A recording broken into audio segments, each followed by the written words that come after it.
बाह्य रूपानं सोपा आहे, अंतरंगानं मात्र त्याला भजलं पाहिजे आणि आपल्या या देहातून मुक्तता केली पाहिजे. अशा पद्धतीचा एक प्रकारचा नियम शास्त्राने आपल्याला सांगितला. असं सगळं ज्ञान, आत्मज्ञान या सूत महाराजांनी विश्वनाथाच्या गंगेच्या या निमित्तानं, गंगा मातेच्या निमित्तानं सगळं सांगितलं. आणि दुसरा प्रश्न त्यांनी केला म्हणजे महाराज, विश्वनाथाचं महत्व आम्हाला कळालं, काशीचं महत्व आम्हाला कळालं, गंगा मातेचं सुद्धा महत्व आम्हाला कळालं. आता दुसरं सांगा म्हणले, ज्योतिर्लिंग असणार त्र्यंबकेश्वर नावाचं ज्योतिर्लिंग जे महाराष्ट्रामध्ये आहे, कुठं आहे ते? वेदित पर्वतावरती आहे. कोणत्या पर्वतावर? ब्रह्मगिरीच्या पर्वतावरती जे आहे, त्याचं महत्व सांगा. तिथं प्रगट कसे झाले सांगा. आणि त्याची आम्हाला उत्सुकता निर्माण झाली आहे. आपल्याला आमचे कान ऐकण्यासाठी तृप्त होत नाहीत.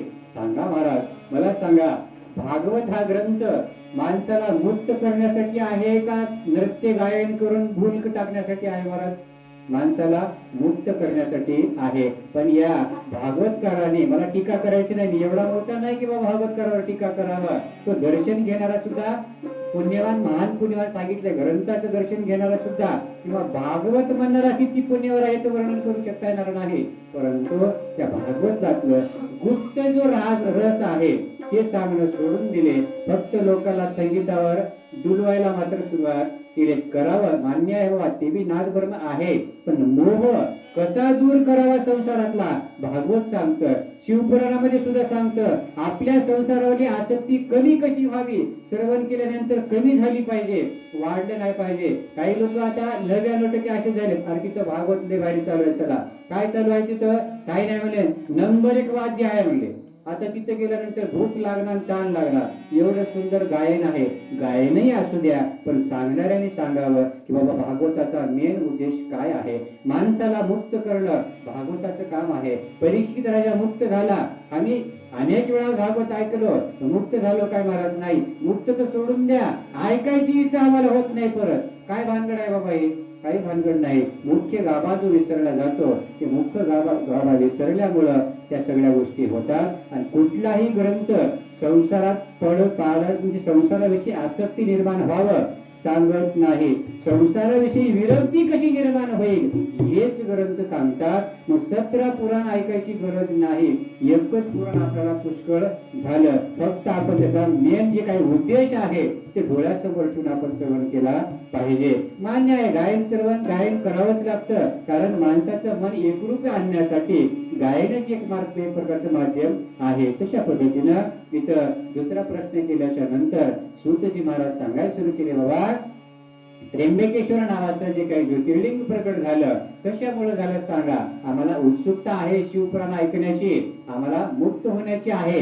जेणेकरून श्रवण केल्यानंतर सगळा माणूस मुक्त होतो, ते श्रवण चांगलं झालं पाहिजे, परिपूर्ण झालं पाहिजे, असं म्हणून प्रश्न केल्याच्या नंतर त्या सूतजी महाराजांनी सांगायला सुरुवात केलं की बाबा ब्रह्मगिरी नावाचा एक पर्वत आहे, आणि त्या पर्वतावरती गौतम नावाचे ऋषी अत्यंत तपस्वी होते, आणि त्यांनी तपश्चर्या करायला सुरुवात केली. त्यांची पत्नी असणारी अहिल्या ही सुद्धा ब्रह्मदेवाची मानस कन्या होती, आणि तिचा विवाह त्याच्याशी झाला. आणि दोघांनी मिळून त्या पर्वतावरती तपश्चर्या सुरुवात केली.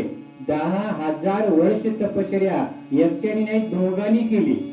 10,000 वर्ष तपश्चर्या केली. आणि ती तपश्चर्या चालू असताना भगवंताची काय लीला माहित नाही. तेवढा माणूस पृथ्वीवर पुण्यवान असताना सुद्धा, माणूस म्हणण्यापेक्षा देवरूप असणारे, तेवढं पुण्यवान असणारे सुद्धा त्या काळामध्ये 100 वर्षाचा दुष्काळ पडला. पाण्याचं एक थेंब सुद्धा पडलं नाही.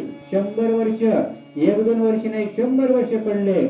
सगळ्यांना चिंतातूर झाली, सगळे अतिशय वाईट परिस्थितीमध्ये होते. कोणाला पाण्याचा थेंब भेटायला तयार नाही. त्यावेळेस गौतम ऋषीने आपले डोळे उघडले, म्हणले तपश्चर्या चालू आहे, मान्य आहे, पण पृथ्वीवरती कोणी सुखी नाही म्हणले. आपलं तप काय कामाला येईल म्हणले? काहीच कामाला येणार नाही. जर समजा साधूच्या मनामध्ये सामान्य माणसाविषयी, सामान्य माणसाचं जर कल्याण व्हावं ही जर भावना नसेल तर आपलं जप तर काही कामाचं नाही म्हणले. ब्रह्मदेवाने आपल्याला निर्माण करून काही उपयोग होणार नाही, कारण जीवानी जर आपण जीवाचं जर समजा ध्यान ठेवलं नाही, जीवाचं कल्याण करण्यासाठी आपण मार्ग दाखवला नाही, तर काय केलं पाहिजे? आपण आपलं जीवन तुच्छ समजलं पाहिजे. जगासाठी जर आपलं देह जर उपयोगात येत नसेल तर आपल्या देहाला काही किंमत नाही. म्हणून तर आज साधारण माणसाला सुद्धा नाव आलंय. महात्मा माणूस होते नाव आले, महात्मा गांधी होते ना माणूस, सावरकर हे माणसंच होते बाबा, पण सद्गुणाने ते महात्मा झाले. कशामुळे झाले? सद्गुणामुळे झाले. म्हणून माणसाने सद्गुण वाढवला पाहिजे आणि अपकार करणाऱ्यावर सुद्धा परोपकार करणं हे आपलं कर्तव्य आहे. म्हणून गौतम ऋषीने काय केलं? आपली समाधी जगाच्या कल्याणा, जगाच्या कल्याणा, जगाच्या कल्याणा संताचा विभूती.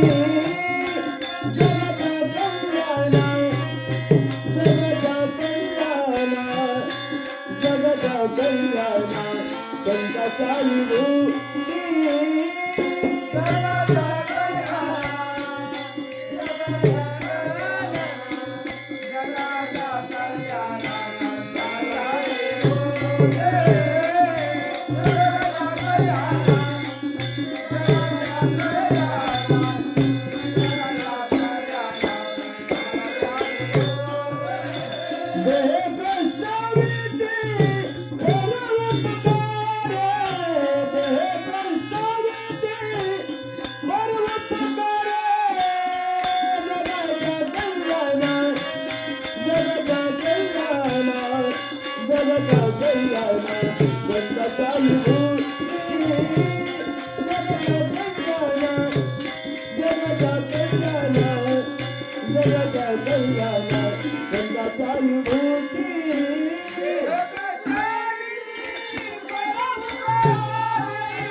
संतांची विभूती दीर्घ कष्ट विते परोपकारे. जगाच्या कल्याण करण्यासाठी संतच मात्र उदार आहेत, भगवंतच आहे. पण संत संत म्हणतो कशाला महाराज? संत आणि देव एकच आहेत, फक्त अवतार घेण्यासाठी मात्र भगवंतांनी तशी लीला केली. संत आणि भगवंत एकच आहेत. कारण का? देव ते संत, देवते संत, निमित्त त्या प्रतिमा. देवामध्ये संतांमध्ये भिन्नता नाही, फक्त एवढंच आहे. देवाचं रूप घेऊन ज्यावेळेस देव अवताराला येतो त्यावेळेस सर्वसामान्यांचं त्यांना कल्याण करता येईना, म्हणून संतांच्या रूपामध्ये येतं, सर्वसामान्यामध्ये मिसळतात आणि जगाचं कल्याण करतात. 10,000 वर्षाची तपश्चर्या त्यांनी बाजूला ठेवली, काहीतरी पर्याय केला पाहिजे. जगावर संकट कोणतं आलंय? पाण्याचं संकट आले म्हणले. मग आपण भगवान शंकराची तपश्चर्या करून काही उपयोग होणार नाही. ते कल्याणासाठी बाजूला ठेवू 10,000 वर्ष, दुसरी काहीतरी साधना करू. म्हणून गौतम ऋषीने जल देवता जी आहे त्या जल देवतेचं नाव आहे वरुण देव. वरुण देव म्हणजे त्यांच्याकडे पाण्याचं खाते देऊन टाकले. जसं आपलं मंत्रिमंडळ आहे तसंच वरील मंत्रिमंडळ आहे आणि सगळ्याचा मुख्यमंत्री इंद्रदेव आहे. सगळे पंचतत्व त्याच्या हातामध्ये असल्यामुळं आपण वरुण देवाची तपश्चर्या करावी. अजून संकट पडलं तर हे 10,000 वर्षाचं तप राहू द्यावं म्हणलं. पण ती वरुण देवाला प्रसन्न करणं तेवढी कठोर तपश्चर्या वाया घालायची नाही म्हणले. काम थोडकं आणि उभं दाम लय गेलं तर छान म्हणतात का महाराज? म्हणत नाही. मग जेवढं काम आहे तेवढंच आपण दाम खर्च केला पाहिजे. म्हणून ते तपश्चर्या 6 महिन्याचं अनुष्ठान गौतम ऋषीने पुन्हा वरुण देवाच्या नावाने केलं. विशेष पूजा वगैरे केले. वरुण देव प्रसन्न झाले आणि सांगितलं म्हणजे महाराज तुम्हाला जे काही पाहिजे ते माझ्याकडून मागा, मी फक्त पाण्याविषयी सगळं करू शकतो.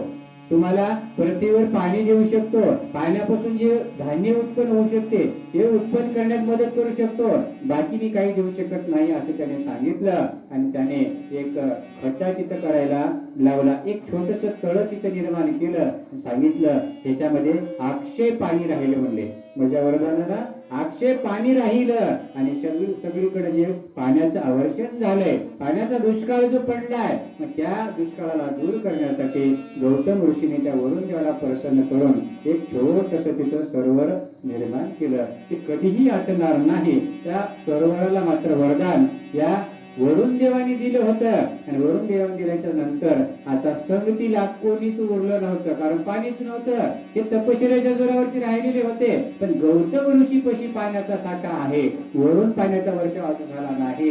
केवळ वरुण देवाच्या कृपेमुळे तिथं पाणी असल्यामुळं सगळे जे काही ऋषी महामुनी होते तिथं आले, म्हणजे सर्वसाधारण होते. त्यांनी विचार केला आपण त्याच्या ऋषीपाशी जावं तर कधी आपल्याकडून चूक होईल काही सांगता येणार नाही. चांगल्या माणसापाशी बसायचं तर वळण चांगली पाहिजे तरच बसता येते, नाहीतर बसता येत नाही.